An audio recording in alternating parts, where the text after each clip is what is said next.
एक बार महाराज जी एक नदी के तट पर, एक प्रसिद्ध एक उदाहरण है, हमने बहुत पहले कथा में कहा था, आज याद आया।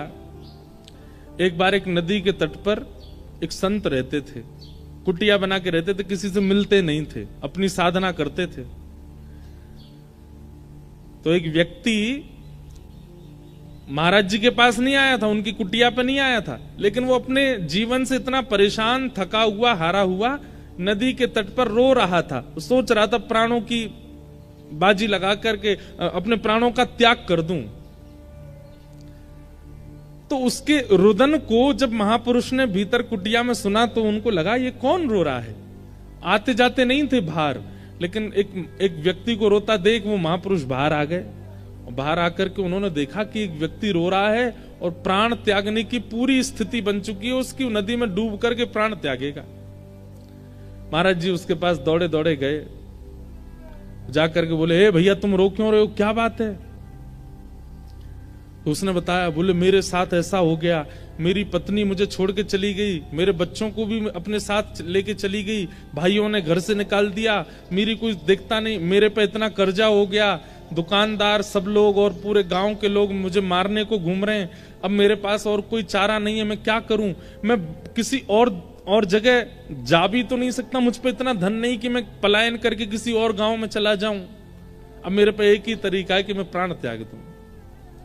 और वो संत जो थे उन्होंने इतने दुख कभी सुने ही नहीं थे, वो तो इतने, अरे राम राम राम ये सब हो रहा है तुम्हारे साथ। बोले हाँ।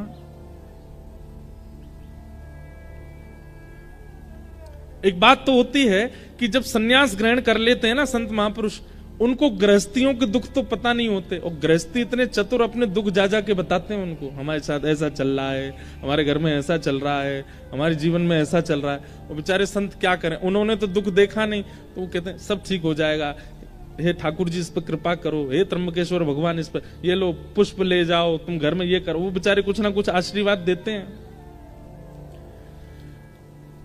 रोता हुआ देखा उसको व्यक्ति को, तो महाराज जी बोले, भाई तुम बिल्कुल चिंता मत करो, तुम्हारा रोना मुझसे देखा नहीं जा रहा, तुम इतने कष्ट में हो, इतनी पीड़ा में हो, मुझे लगता है संसार में इतनी पीड़ा और किसी को नहीं होगी जितनी तुमको है। बोले वाले महात्मा बेचारे। तो उन्होंने क्या किया, अपनी जटा में से एक बाल तोड़ लिया, और तोड़ के निकाल के उसको दिया, बोले ये लो रखो। हमने अपने जीवन में जितना तप किया, जितना भजन किया, जितना साधन व्रत आदि सब किया ना, उन सबका हम थोड़ा सा अंश तुमको दे रहे हैं, इसको जाकर के अपने घर में किसी तिजोरी में या डिबिया में इसको रख देना चुपचाप, और सुनो किसी को बताना मत, इसको ले जाकर के रखो, कल से तुम्हारे दिन ठीक होने लग जाएंगे। बोला महाराज जी पक्का ठीक हो जाएंगे। बोले हो जाएंगे ठीक, लेकिन शर्त है किसी से कहना नहीं और दोबारा यहां आना नहीं, तुम मुझे नहीं जानते, मैं तुमको नहीं जानता, इसको ले जाओ तो सब ठीक हो जाएगा। आत्महत्या करने की तो सोचना भी मत। चला गया। उसने जाकर के वो एक डिब्बी में रखा, अपनी अलमारी में जैसी रखा, संत के भजन का बल, अगले दिन से ही उसका काम जो था वो सुधरने लगा। धीरे धीरे उसकी सब सारे कर्जे पूरे होने लगे, पता नहीं कहां से धन आने लगा। जब देखा पत्नी ने कि पति सुधर गया, सब कुछ ठीक हो, तो पत्नी भी आ गई, बच्चों को भी ले आई। धीरे धीरे इतना सब कुछ बढ़िया हो गया कि उसने अपना छोटा घर तो छोड़कर बगल वाली जमीन पर बड़ा घर बना लिया। कहां जिस पर एक समय रोटी खा ले तो 3 दिन तक भोजन नहीं होता था, आज उसकी ये स्थिति हो गई है कि 56 भोग बनते हैं घर में। एक दिन उसके साले साहब, मतलब पत्नी के भैया, वो आए और आकर के उससे बोले, भैया जीजा जी, आज से 2-3 साल पहले आपकी स्थिति हम सबको पता है क्या थी, और आज आपकी स्थिति क्या है ये भी हम सबको पता है। ऐसा क्या किया आपने जो ये सब कुछ इतना हो गया। जीजा जी अदा में बैठे थे, हंस रहे थे। अरे अब क्या बताऊं तुमको, वो नदी है ना हमारे गांव में। बोले हाँ, वहां पे एक कुटिया है, उसमें एक महात्मा रहते हैं, उन्होंने अपने अंग का बाल तोड़ करके मुझको दे दिया, और वही मैंने अपनी तिजोरी में रख लिया, उसी से सब कृपा हो रही है। लेकिन सुनो, तुम मत जाना वहां पर, मैंने तुमको बता दिया, और तुमको जितना चाहिए मुझसे ले लो, लेकिन तुम मत जाना। लेकिन किसी व्यक्ति को पता चल जाए कि भाई बिना कुछ किए, बिना जॉब किए, परिश्रम किए, किसी के बाल रखने मात्र से काम बनना है, कौन नहीं जाएगा। और आजकल के लोग तो ऐसे पे ही विश्वास करते हैं। और वो जो साला था वो पहुंच गया महाराज जी कुटिया पर रात में, और बाहर जाकर के पीट पीट के रोने लगा कुटिया। कोई संत बेचारे निकल के, अरे भैया तुम रो क्यों रहे हो, क्या हो गया, इतनी पीड़ा। संत हृदय नवनीत समाना, मक्खन जो होता है ना वो स्वयं नहीं पिघलता, लेकिन किसी बर्तन को गर्म करके मक्खन के पास रख दो तो मक्खन पिघलने लग जाता है। ऐसे संत होते हैं, वो अपने ताप से नहीं पिघलते, दूसरे का ताप देख नहीं पाते। क्या बात है, तुम क्यों रो रहे हो? बोले ऐसे ऐसे मेरे तो कष्ट आ गया है, और भगवान आप मुझे अपना बाल दे दो। महात्मा बोले इसको किसने बताया? महात्मा भीतर कुटिया में चले गए, बोले मैं प्राण त्याग दूंगा बाहर ही, या तो मुझे बाल दीजिए, नहीं तो मैं अपनी आत्महत्या कर लूंगा, यहीं पर अपना शव गिर दूंगा। महात्मा बेचारे आए, बोले भैया यार तुम ऐसे मत करो। बोले नहीं, अपना बाल दे दीजिए बस। महात्मा ने एक जटा तोड़ के उसको दे दी। उसका भी दिन सुधरने लगा। उसने अपने 4-5 मित्रों को बता दिया, 4-5 मित्रों ने रिश्तेदारों को बता दिया, रिश्तेदारों ने गांव के गांव को बता दिया। अब तो ये स्थिति हो गई कि महाराज जी के पूरी कुटिया चारों तरफ से लोगों ने घेर ली। ना महाराज जी का भजन बन पा रहा था, ना आश्रम, सब बस खटखटा में बाल दे दो।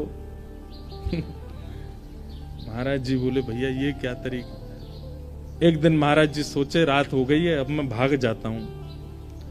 जैसे ही कुटिया से बाहर निकले तो क्या देखा, सब नदी किनारे ही सो रहे थे। अरे महाराज जी आ गए, महाराज जी आ गए, आओ आओ आओ। सब ने घेर लिया। पहले तो मांगने लगे, और जब बेचारे महाराज जी बहुत परेशान हो गए, एक आध रुआ तोड़ के दे दिया उन्होंने, और इतनी संख्या में भीड़ आ गई तो बेचारे महाराज जी जान बचा के भागे। लोगों ने घेर लिया और एक एक बाल स्वयं ही नोच के चले गए। बेचारे वो महात्मा बोले कितना बड़ा घनघोर अपराध हो गया हमसे कि एक को दे दिया, वो सब उसके पीछे। भैया श्रीमद् भागवत जी कहती हैं कि महापुरुष से कभी मांगना नहीं चाहिए, कभी कुछ मत मांगो, क्योंकि वो आपके सामने उपस्थित होकर अपने दर्शन दे रहा है। ये सबसे बड़ी चीज वो दे रहा है, इसके आगे और कुछ मांगना ही नहीं चाहिए। वो आपके सामने उपस्थित हैं, आप अपने नेत्रों से उनको देख पा रहे हो। उसी वायुमंडल में आप खड़े हो, जो वायु उनको स्पर्श कर रही है वही आपको स्पर्श कर रही है। इतना अगर प्राप्त हो रहा है तो ये परिपूर्ण है, इसके आगे कोई इच्छा मत रखो। किम पुनर्दर्शन स्पर्श पाद शौचासनादि। अगर स्पर्श को मिल जाए, जैसे महाराज जी का तो नियम है, लेकिन कई महापुरुषों को अगर स्पर्श करने को मिल जाए, उनके चरण छूने को मिल जाए और उनकी वाणी सुनने को मिल जाए, तो बोले ये समझो मालामाल कर दिया उन्होंने। नहीं तो दर्शन में इतनी सामर्थ्य है कि एक महापुरुष का दर्शन, वो महापुरुष जिस तीर्थ से आए हैं वहां के आराध्य ठाकुर का ही दर्शन मानना उनके रूप में। मान लीजिए हमारे दत्त दास महाराज जी वृंदावन आते हैं तो इनके रूप में त्र्यंबक भगवान ही आए हैं, दत्त भगवान ही आए हैं। और हमारे वृंदावन के कोई महापुरुष यदि दत्त धाम आ जाएं तो यही सोचना चाहिए साक्षात राधारमन लाल ही पधारे हैं, श्री राधा वल्लभ लाल जी इनके रूप में पधारे हैं। हमको मत मान लेना उस रूप में, हम तो भैया बालक हैं। कोई महापुरुष आवे तो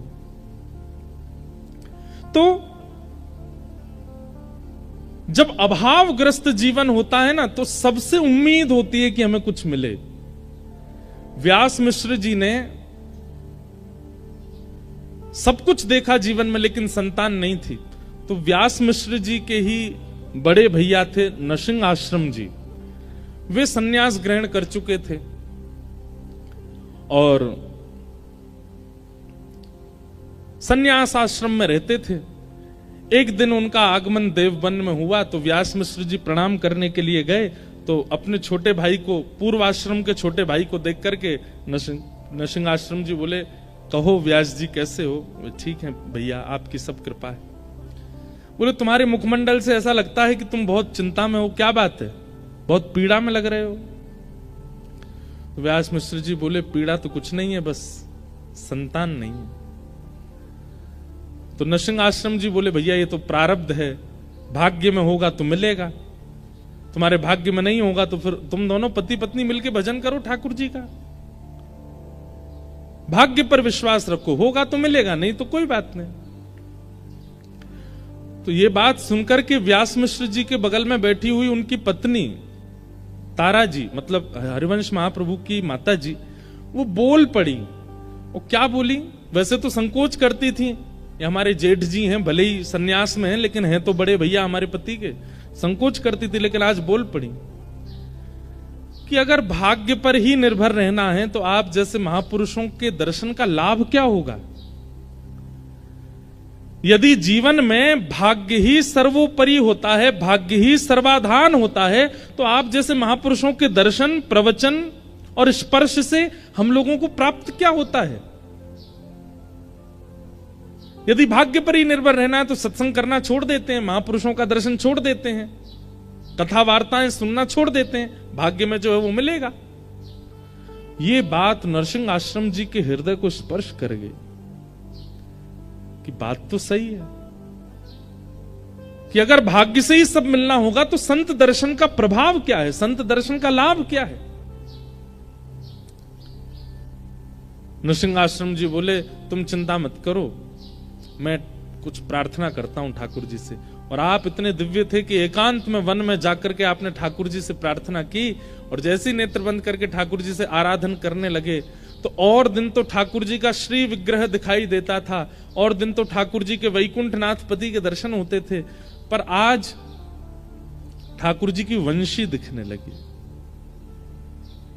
और तभी मानो जैसे ठाकुर जी ने आज्ञा की हो कि हमारे प्रेम रस के उत्थान के लिए हमारी वंशी ही अवतार ग्रहण करेगी, और वह अवतार आपके छोटे भाई व्यास मिश्र के यहां ही पुत्र रूप धारण करके आएंगे, आप आज्ञा कर दो।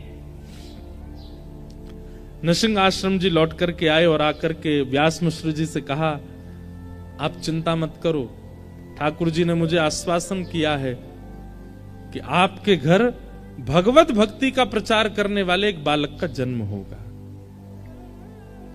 अब बस प्रतीक्षा करो उस शुभ घड़ी की कि कब वह अनुग्रह होगा। और वह घड़ी आई कि तारा मैया के कुक्षी में एक बालक आ गए। अच्छा, अब इसका इतना सुंदर अनुभव बताते हैं व्यास जी के, हमारे हरिराम श्री हितरवंश महाप्रभु जी की वाणी में, कि तारा मैया अभी तक वृंदावन नहीं गई थी, आज तक उन्होंने वृंदावन नहीं देखा था।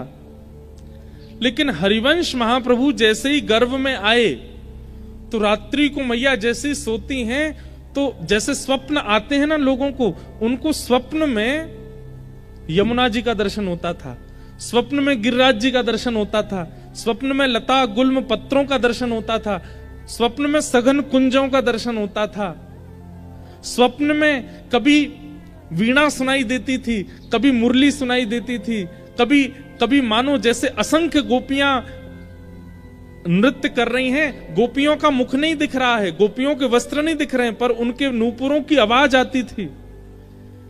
कभी कभी रात्रि स्वप्न में अचानक से मोगरे की सुगंधी, गुलाब की सुगंधी, चंदन की सुगंधी आने लगती थी।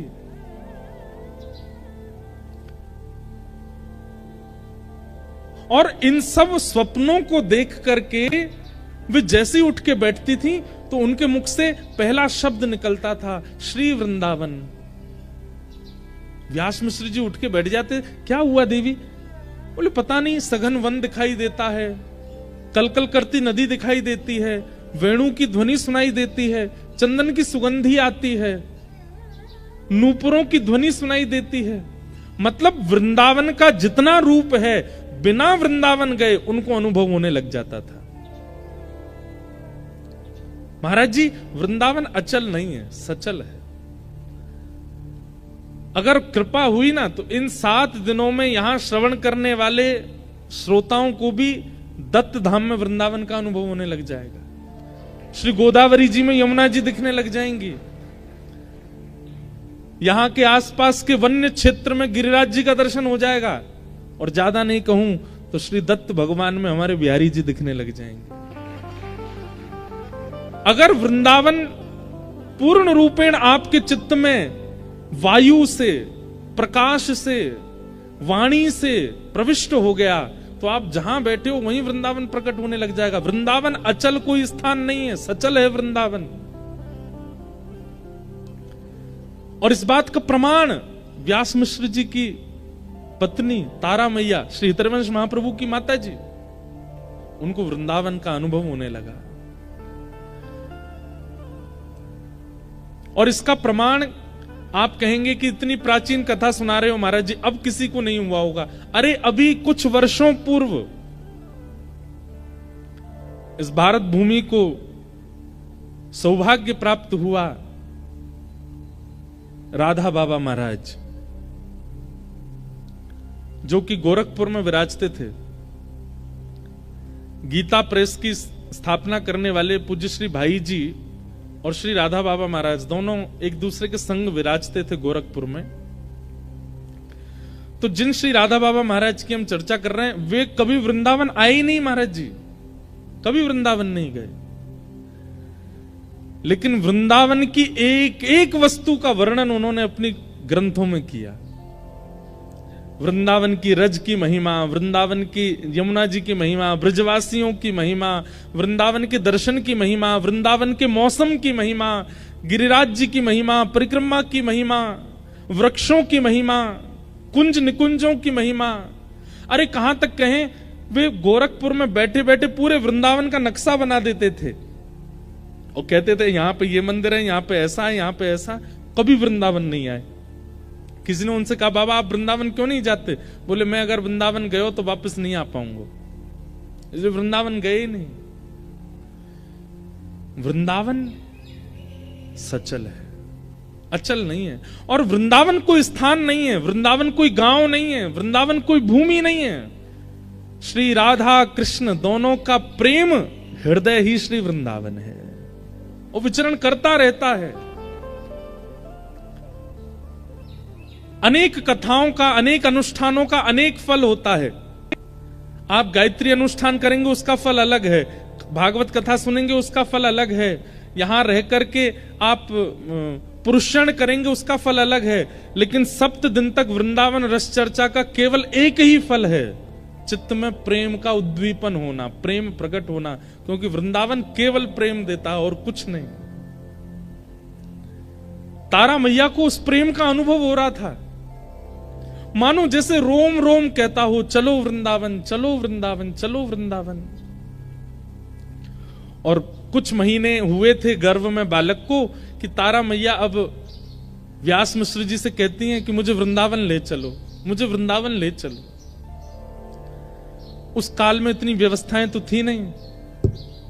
तो एक दिन व्यास मिश्र जी ने योजना बनाई और जो बादशाह जिसके यहां व्यास मिश्र जी सब अपनी क्रियाएं करते थे, उसको जाके कहा हमें कुछ दिन का अवकाश दीजिए, पत्नी को लेकर वृंदावन जाना है। तो बादशाह ने कहा हमको आगरा जाना एक जरूरी काम से, आपकी अगर इच्छा हो तो हमारे संग ही निकल चलिए, आपकी पत्नी सगर्भा भी हैं, उनकी उचित व्यवस्था कर देंगे, बढ़िया लोग उनको पालकी में लेके चलेंगे, 2-4 सखियां दासियां भी ले लेंगे तो उनको पीड़ा नहीं होगी। और इस प्रकार श्री व्यास मिश्र जी और तारा मैया पहली बार वृंदावन आए। जैसे ही वृंदावन में प्रवेश किया तो तारा मैया की स्थिति ऐसी है, गर्भ में बालक है, पहले कभी आई नहीं है, लेकिन जैसे ही वृंदावन में प्रवेश करती हैं तो व्यास मिश्र जी को कह रही हैं आगे एक चौक आएगा और वहां चौक से दाहिनी ओर जब देखेंगे ना, बाएं ओर जब देखेंगे ना, तो वहां एक तोता बैठा होगा, आप उससे बोलेंगे राधा, तो वो राधा उच्चारण करेगा। व्यास मिश्र जी भी आश्चर्य में, ये सब इनको पता कैसे है? क्योंकि गर्भ में जो बालक है वो साक्षात वृंदावन के प्रकट करता श्री हितरवंश महाप्रभु, वो वंशी के अवतार हैं, ठाकुर जी की वंशी ही आई है। वो जैसे जैसे पहले से बताने लग जाती हैं, यमुना जी का वर्ण कैसा है, यमुना जी की वायु कैसी है, यमुना जी की सुगंधी कैसी, पहले से ही बता देते हैं।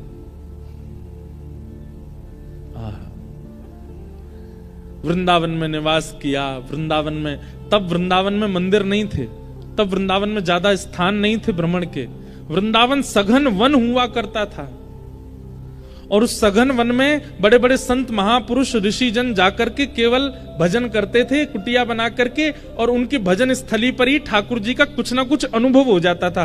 कभी पीतांबरी दिख जाती थी, कभी कोई नूपुर मिल जाता था, कभी कोई कंठ की माला मिल जाती थी, कभी मोरपिच्छ मिल जाता था। ऐसे अनुभव होते थे बस वृंदावन में, और कुछ नहीं है।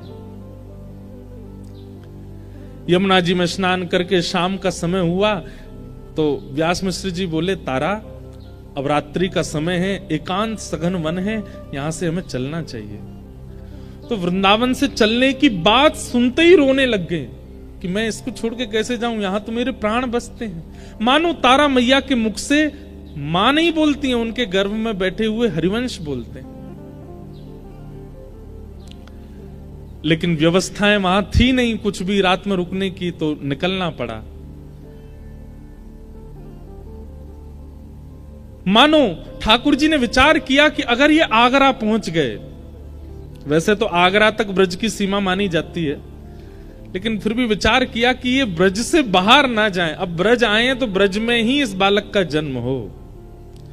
तो वृंदावन से थोड़ी दूरी पर मथुरा पार करने के बाद आगरा के मार्ग पर एक स्थान है बाद, जिसको बाद ग्राम कहते हैं, रिफाइनरी के, आज की रिफाइनरी के पास, उससे पहले बाद ग्राम। वहां पहुंचे तो इतनी प्रसव पीड़ा हुई कि तारा माँ ने कह दिया मैं आगे नहीं जा पाऊंगी, यहीं रुकी। और बाद ग्राम में ही रुक गए। वहीं ग्रामीण लोगों ने कहा कि आप बिल्कुल चिंता मत करो, यहीं रहिए, हम आपकी खूब सेवा करेंगे, खूब आनंद करेंगे, सब बढ़िया, आप हमको रस चर्चा सुनाते रहना। तो व्यास मिश्र जी थोड़ा प्रवचन सत्संग आदि करते थे, गांव के लोग सब वहां ध्यान रखते थे। और अंत के प्रसव काल के समय तारा माता जी और व्यास मिश्र जी बाद गांव में रहे। और वैशाख शुक्ल एकादशी की पावन तिथि पर श्री ब्रजमंडल के बाद ग्राम में तारा मैया की कोख से श्री राधा वल्लभ लाल जी को वृंदावन में विराजमान करने वाले श्री हितरवंश महाप्रभु का प्रादुर्भाव। बोलो हितरवंश महाप्रभु की जय। महाप्रभु जी का जन्म हुआ। पूरे ब्रजमंडल में ऐसी आनंद की उमंग हो गई, मानो पता नहीं कैसे गांव के लोगों को इतना उत्साह होने लगा, सब उत्सव मनाने लगे, सबको ऐसा उत्सव जैसा होने लगा जैसे ठाकुर जी के प्रादुर्भाव पर उत्सव हुआ, वैसा उत्सव होने लगा।